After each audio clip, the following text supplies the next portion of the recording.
Hello, so for my research project, I took a look into the way that the body responds to the hyperglycemic effects of exercise, but more specifically, the regulatory responses to high intensity interval exercise versus resistance exercise.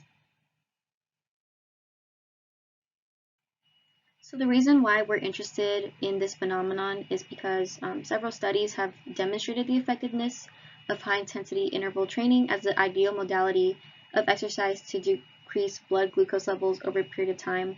And we all know this is pretty common knowledge, but while we know other forms of exercise are also important and helpful, we haven't really studied it in numbers, like to get numerical results. So the purpose of this study is to examine the effects of resistance exercise on post-exercise blood glucose concentrations and establish if resistance exercise could be prescribed to diabetic individuals instead of high-intensity interval training. And that's important, of course, because not every shoe fits all, and adding a high level of blood glucose levels after exercise might actually stress the individual out more than it could be helpful. For the methods of this study, the researchers utilized a randomized crossover design to investigate the effects of resistance exercise and high-intensity exercise on glucose regulation in healthy adults. And one of the more important parts of this study was to make sure that both modalities exerted the same or near same level of intensity. That way the results are fair and the most accurate. So participants were instructed to participate in a single bout of interval exercise and a single bout of resistance exercise, both at the same intensity and 7 days apart from each other.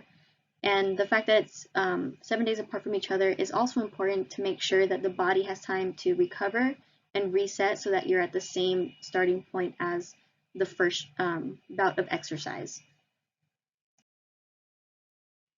So to continue on the method of the study, both modalities were performed in the morning between 7 a.m. and 9 a.m.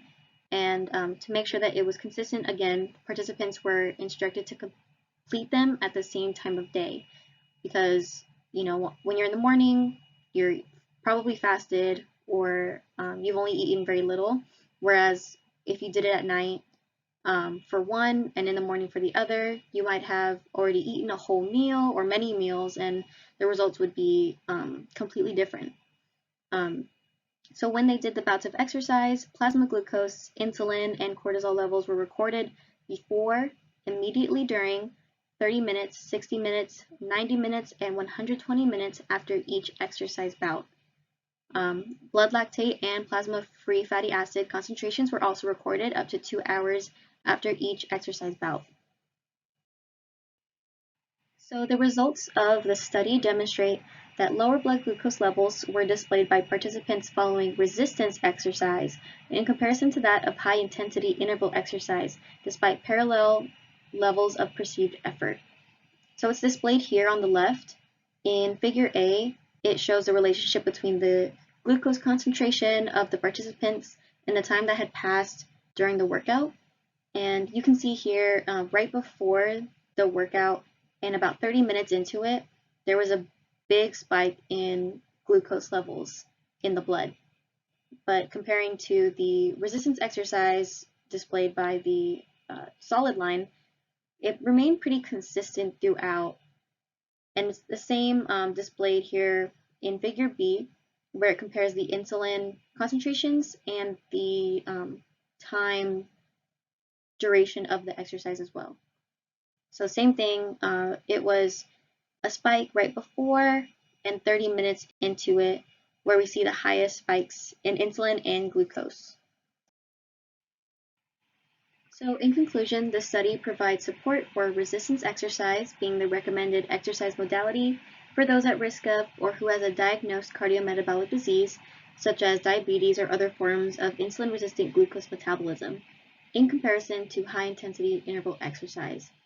Now, this finding is pretty significant because, of course, not everyone is the same, and you don't want to put stress on an individual who has diabetes by putting them through a high-intensity interval routine when you can have the same effects of lowering their blood glucose over time using resistance exercise and putting them through less stress. And this in turn could probably lead to them staying more consistent in their exercise routine as well. And lastly, here are the citations for the information that I pulled from. But thank you so much. This concludes my presentation.